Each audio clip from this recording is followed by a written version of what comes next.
朋友们，今天聊个最近炸了锅的话题 ，K 签10月1日这个签证正式生效了，微博热搜挂了3天，评论区吵翻天。有人说完了完了，印度人要大举进攻中国了，工作要被抢光了。更夸张的是，有网友发帖说，公司已经收到好几份印度人简历，还注明了持有 K 签可随时到岗。好家伙，这还没开始呢，就有人摩拳擦掌了。那这个 K 签到底是啥？真会让印度人蜂拥而至抢饭碗吗？今天咱们从头到尾把这事儿掰扯清楚。其实这个 K 签早在8月14日就定下来了，只不过10月1日才正式生效。那为啥当时没动静，最近突然火了呢？原因很简单，因为有人点了把火。9月22日，印度媒体做了个节目，标题特别劲爆，在特朗普的 H1B 签证混乱中，中国通过 K 签证向全球人才敞开了大门。这个节目一传到国内，立马就引爆了。大家一看，印度媒体都在那儿欢呼了，网上立刻炸开了锅。有人算了笔账，说印度理工科毕业生每年几百万，哪怕只有1%申请 K 签，那也是几万人啊。还有人翻出印度人在美国的移民套路，说一个人进去了，就会带一家子人进去。看到这，你是不是也开始紧张了？别急，咱们先来看看 K 签到底是个啥。从官方表述来看， K 签主要是给外国 STEM 学科人才设计的，就是科学、技术、工程和数学这4大领域。K 签给这些人提供的是来华入境便利。注意啊，关键词是便利，不是工作许可。很多人一听 K 签，脑子里就冒出画面，成群结队的印度人拿着 K 签直接杀到中国公司面试上班，这完全是误读了啊，朋友们。为啥？因为 K 签它压根儿就不是工作签证，它就是个入境便利签证，让你能来中国待一段时间，仅此而已。那为啥还要搞个 K 签呢？这就要说说背景了。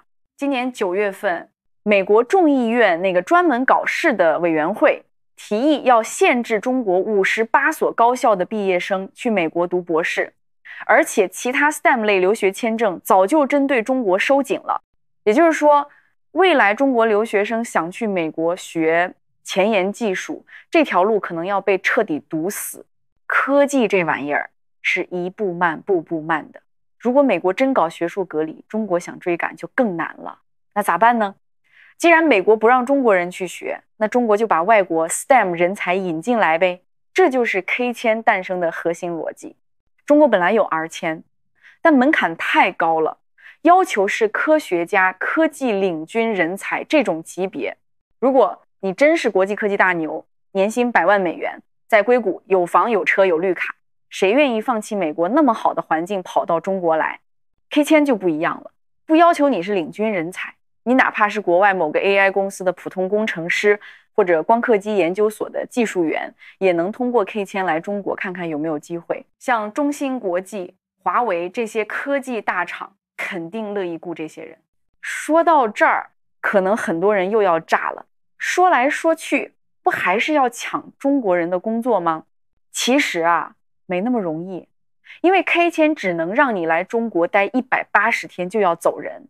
你要想在中国工作，要申请外国人工作许可证和工作类居留许可。根据规定，用人单位要证明这个岗位是国内暂时找不到合适人选的，而且这个外国人要有资格证明能胜任工作。提交材料后要经过行业主管部门批准，还要向省级劳动行政部门核准。整个流程走下来，少说也要几个月，而且这个流程只能用人单位去办，个人没法申请。咱们想想，如果这个拿 K 签的外国人真是个水货企业，为啥要付出这么大代价帮他留在中国工作呢？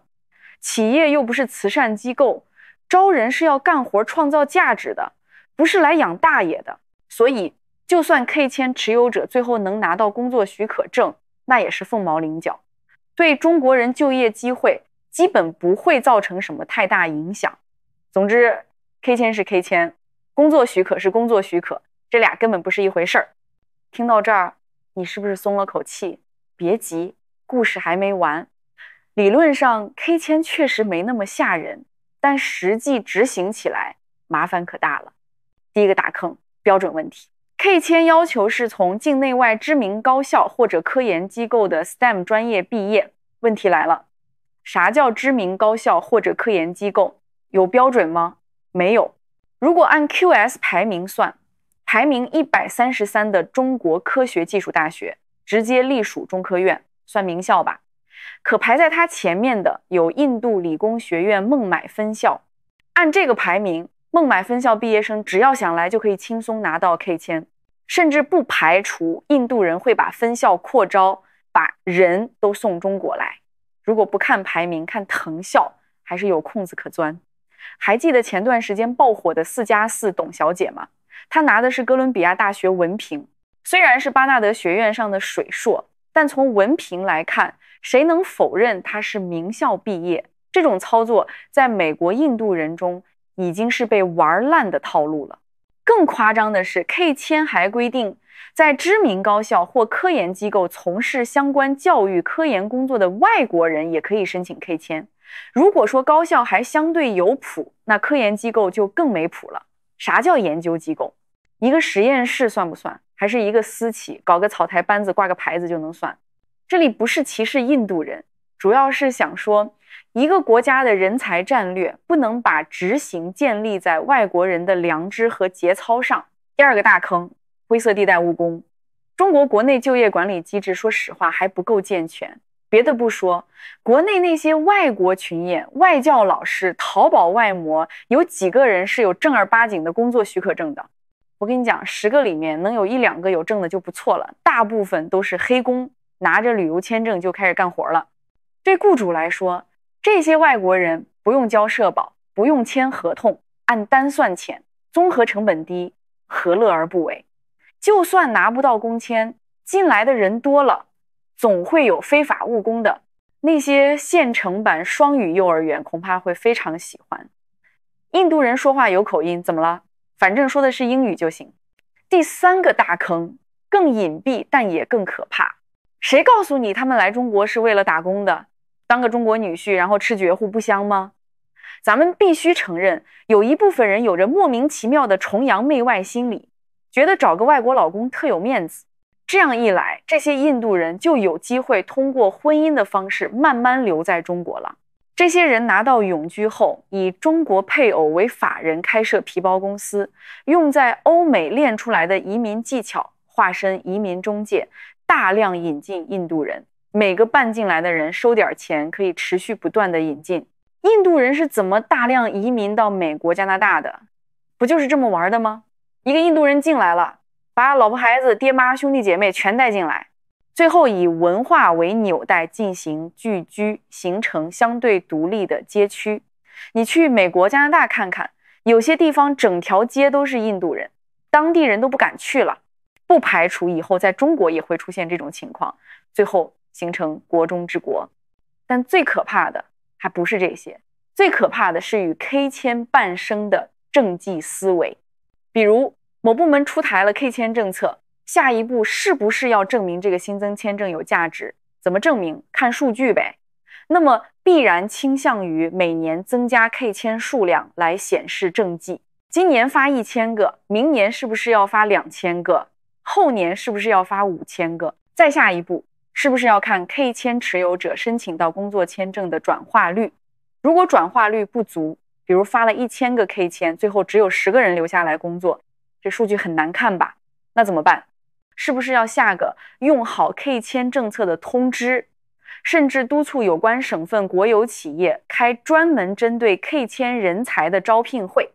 如果用人单位嫌麻烦不愿意招，下一步是不是要游说人社部门放宽审核，一步一步环环相扣？更有甚者，一些地方为了体现国际化程度，会不会给不符合条件的 K 签人员开绿灯，在创业、经商、免税、司法方面给予超国民待遇？想想当年有的大学为了体现国际范，自己花钱贴补留学生，给留学生配学伴，甚至出现过3个中国学生陪1个留学生的荒唐事儿。有些人啊，一看到外国人就两眼放光，恨不得把最好的资源都给人家。这种心态不改， ，K 签就很可能被异化，从引进人才变成引进麻烦。我们也许不够了解印度人，但我们绝对足够了解某些体制内人员。为了数据好看，为了政绩突出，啥事干不出来。K 签本身的出发点是好的，为了应对美国的学术封锁，为了引进科技人才，这个逻辑没毛病。但好的政策如果没有配套的执行细则，没有严格的监管机制，没有对风险的充分预估，那就很可能好心办坏事。目前无论是政策制定部门还是政策执行部门，对开签带来的问题和风险必须要有充足认识，对广大人民群众的担忧也应该有所重视。总结一下， K 签本身不是洪水猛兽，它只是个入境便利签证，不等于工作许可。中国需要 STEM 人才来应对美国的学术封锁，战略方向是对的，但执行层面存在3大风险。第一，标准模糊，容易被钻空子；第二，灰色地带误工，很容易出现黑工；第三，政绩思维导致的超国民待遇，这个最可怕，可能把好政策彻底搞坏。所以我们既不用过度恐慌，也不能掉以轻心，保持理性，保持警惕，监督政策执行才是最好的态度。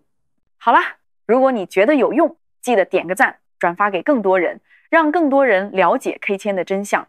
别被恐慌带节奏，也别被忽悠瞎乐观。今天的视频就到这里，感谢你的观看，我们下期见。